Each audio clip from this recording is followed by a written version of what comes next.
Good morning. Good morning. Thank you very much. Made to hear that this morning. I'm Becky Aberle, and I am your Patrick for the day.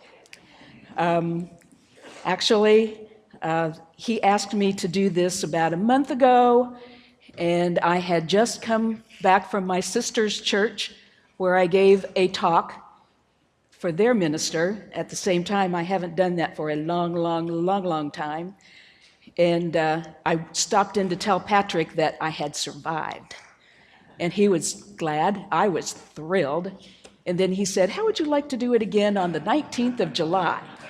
And I went,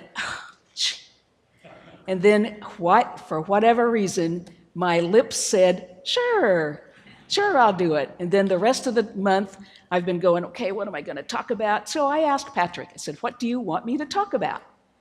And he said, oh, anything you want. Talk about missions, talk about Mark, talk about Bible school. It will have just been over. Talk about Anniversary Sunday. It's the following Sunday.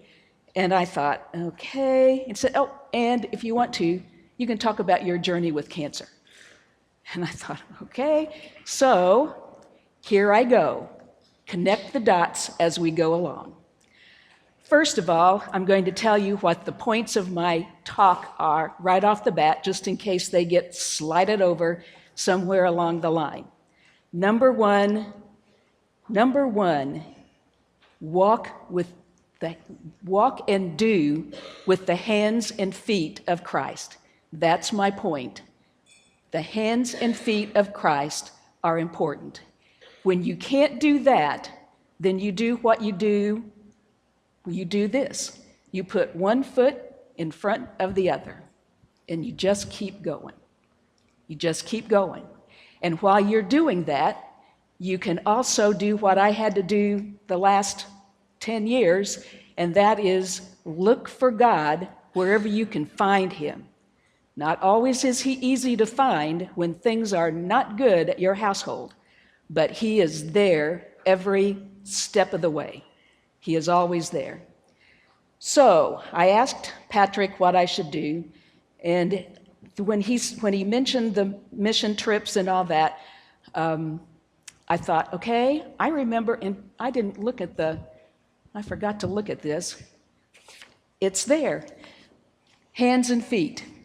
When Patrick and Cammie came back to be with us and be our youth ministers, it seems as though that picture showed up in church, and it caught my eye and resonated with me. Hands and feet of Christ. That's exactly what Mark and I have been doing for years.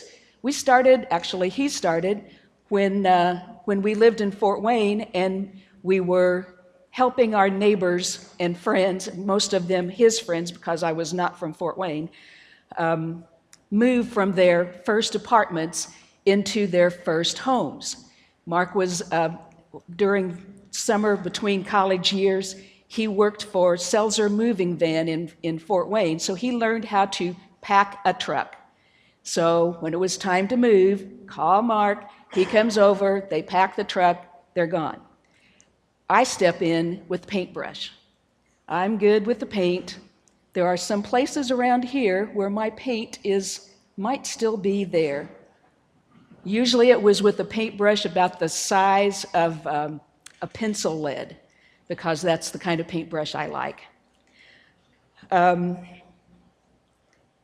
don't know who designed the hands and feet logo, whether that was Cammie or Patrick. It was Patrick. But it caught my eye, and so I thought, okay, hands and feet, what have we done since helping our friends move from one apartment into a brand new house? And I thought, oh gosh, that's right, 1978. Some of you were not even born yet.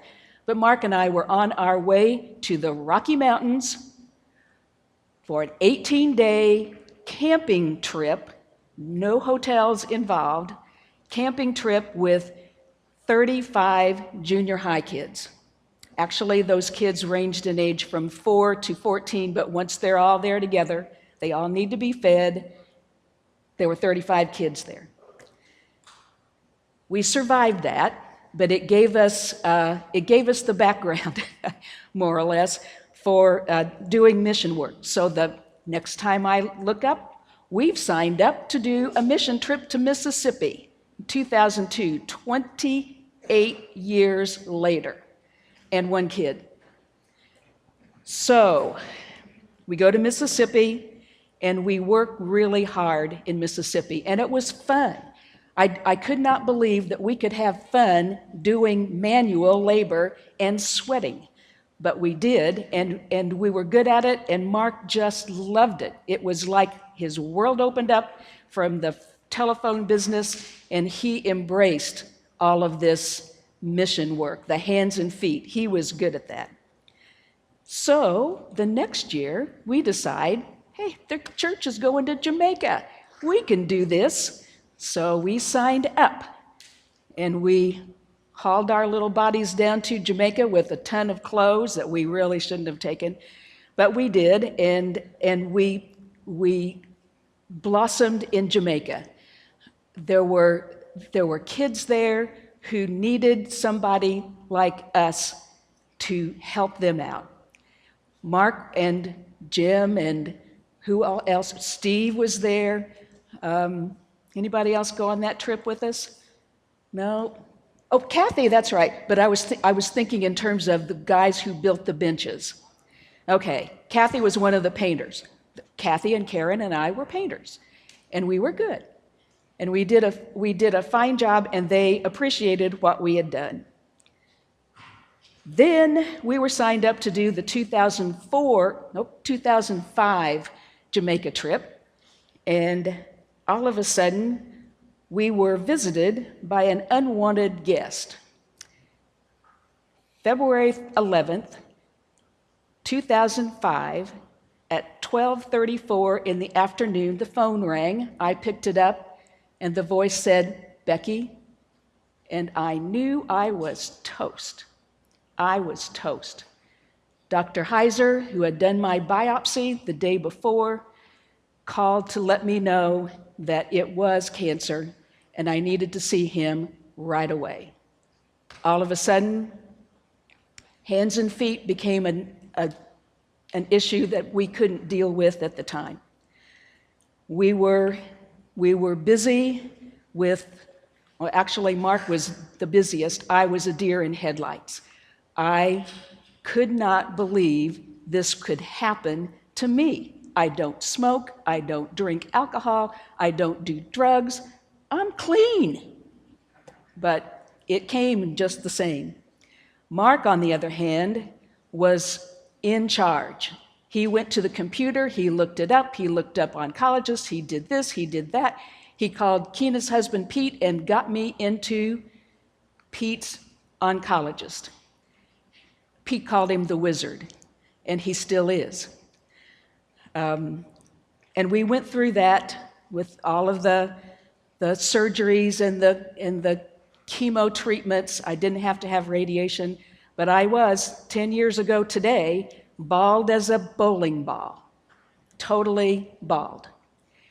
Not a pleasant thing to be in a room that's this chilly most of the time. I needed my wig. I needed it to keep my head warm. And that was just one of those things.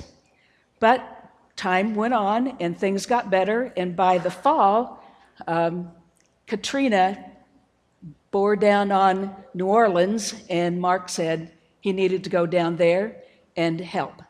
I said, okay, but I'm right here, and I don't have hair. But he went ahead and did it anyway, which was fine. 2006, we went back to Jamaica, and by this time I have hair, and I have some energy back. I can't lift anything, but I had energy, so that was good. And our hands and feet went back to work again in the classrooms. We did, I think school was going in session at that time, and Casey and Shelley Paget and I were the females of the group, and there was a group of guys that went. Patrick was one of them, because I took a picture of him with Mark trying to feed him a little lizard. He had his mouth open like that. Captured forever on my Kodak film. Then in 2007, and Patrick told me to bring the book today, so I did. It's out there on the table with the presents and the saddles. We went back to Jamaica to do a Bible school. They'd never had Bible school there before, and we were really good at it. We'd been doing it for years, hands and feet project as it is. We did it.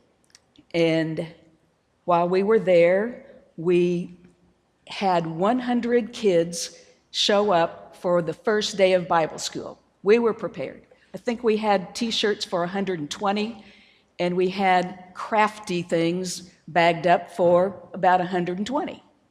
And that lasted one day. The next day we had 150. And then we had 200. And on the last day we had 250 children in Bible school, and it was 97 degrees and the temperature was not 70 inside the church. It was hot. When we sang that song, Aaron, I could not help. It floats me right back to Jamaica, and I can hear Aaron singing, "Better is one day in your house, better is one day in your courts." That's the same song we sang in church the Sunday that the Bible school started. But during that time, Mark got dehydrated while he was down there, and he was a mess the whole entire time.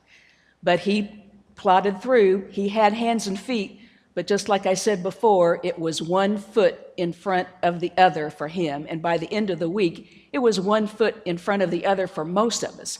It was hard work, but so rewarding, so rewarding. It's just when the kids go down to Jamaica, or a team goes down to Jamaica, part of me goes with them because I know what it's going to be, and I know what a good time they're going to have, and what a good thing they're going to do for the people of Jamaica, and for themselves too, by the way. So we get to the 7th, Jamaica of 2007, and our unwanted guest shows up again. This time it was 2008, and Mark got a diagnosis of bladder cancer, but it was fixable. We can take care of this, just do some treatments, we'll have some scans, we'll hold on to this, you'll be fine. If you have any questions, go down and see people at IU. We did that. They agreed that he was healthy and strong and capable, and so we went on. And I remember it was December, and I know I remember all these weird things, and I can't help it, it's just part of me. December of 2008, he stood right up here, not very far from where I am probably, and announced that his last scan came back cancer-free. There were no cancer cells in his body. 3 months later, it had metastasized everywhere. We were done. Now it was 1 foot in front of the other all the time. We had hands and feet that we had been to other people. Now we were the recipients of the hands and feet, because as some of you will remember, the basement flooded that year, and people had to come over and get the water out of the basement. Mark was upstairs in his chair, dehydrated. The basement was overhydrated, and I didn't know what to do. I mean, what do you do? You've got water pouring in your basement, and you've got a husband who's sitting in a chair going, "I don't know what you're talking about." Because when he got dehydrated, he also lost some problems up there. So my first thing was I called the church, and the church came through for me. I called, it was probably Al, but I'm sure he got a hold of Kathy, who got a hold of Jim, who got a hold of tons of men who came over to my house before we had to leave and go to the hospital to get Mark rehydrated. They came over, and my basement was not a pleasant place to be because I kept books. I still do, but not as many as I used to. And they had to take all the books out of my bookshelf, move them over, rip the carpeting up, rip the padding up. And I remember Don Witt coming upstairs to tell Mark, because he was probably one of the only ones who could actually get into Mark. And he told him, Mark, we need to take that out. It's not good anymore. And Mark said, no, you can have the matting underneath the rug, but you can't have the rug. The rug goes back down. And Don and Ron proceeded to do that. They went downstairs and took care of all of that, took it out to the garage, dried out the carpet, and it's still there right now. No padding, but it's still there. And I also remember the time that it was probably Mark's last time in church that I can recall. And he had a problem here at church, and we had to leave. And Dave Johnson was right with us the whole time. Joe Velovich came and got my keys, drove my car up to the door, and so that we didn't have very far to walk, and we went home. I also remember Kathy Hines coming over on Easter after church was over because we couldn't make it to Easter services. And she gave him communion for the last time.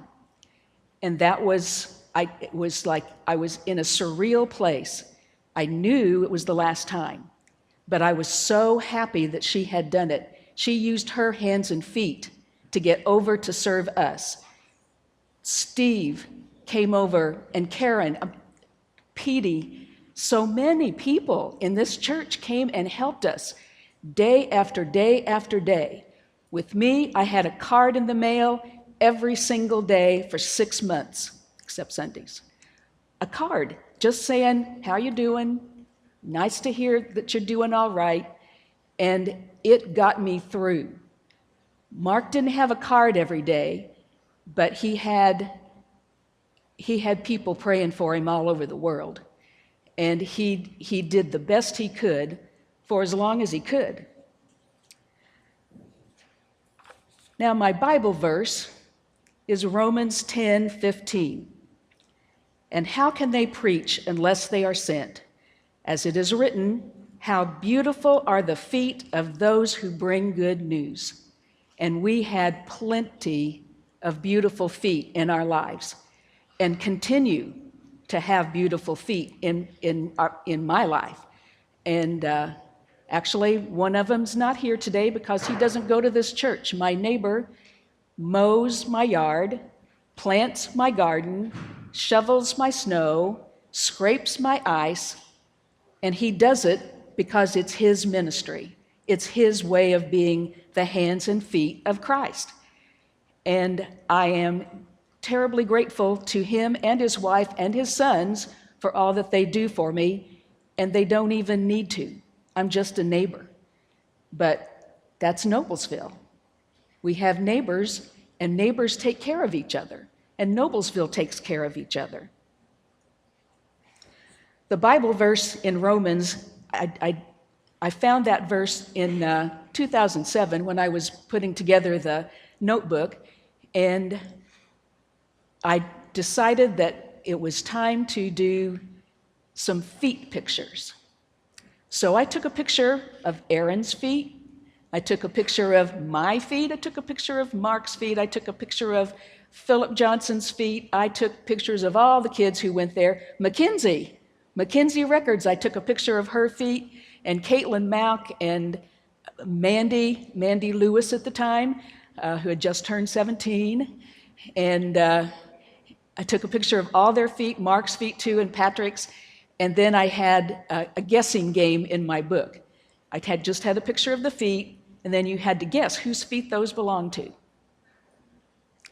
I gave some hints along the way. Aaron's is on a page saying, Marine, you know. Mine was on a page saying, teacher.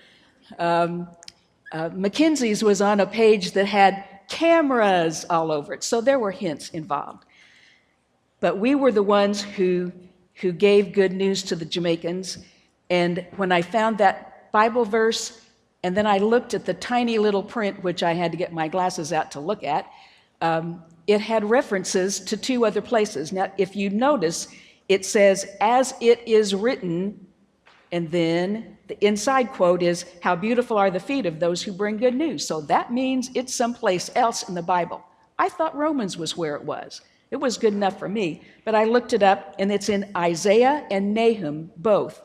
And in those two books in the Old Testament, it refers to feet as tools to run with good news. Well, I'm 66. I don't run anymore.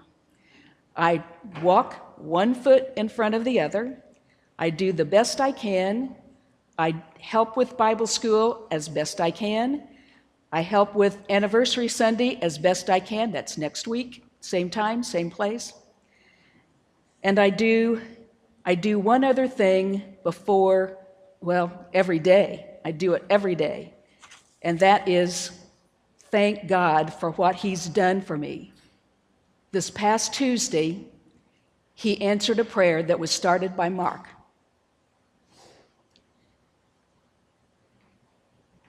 I can do this.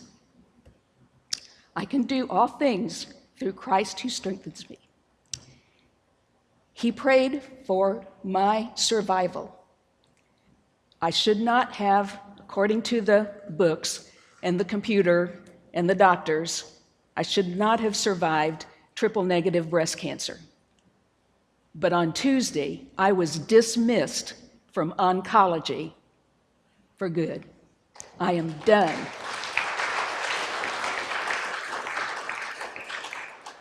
Mark's prayers were answered on Tuesday, and I am happy to be up here today to tell you that each morning when I wake, I pray. I say, I place my hands in God's today. I know He'll walk close by my side, my ever-wandering step to guide. He leads me with the tenderest care when paths are dark and I despair. No need for me to understand if I but hold fast to His hand. My hand in His, no greater way to walk in safety through each day. By His great bounty I am fed, warmed by His love and comforted.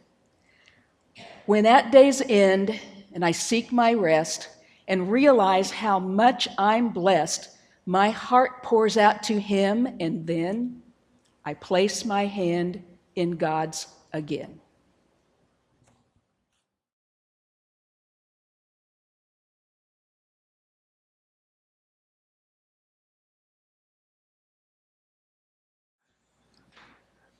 May you go out into the world with faith as a child, and we will see you next Sunday when we celebrate our anniversary as a congregation, and the weeks afterwards as we renew our faith.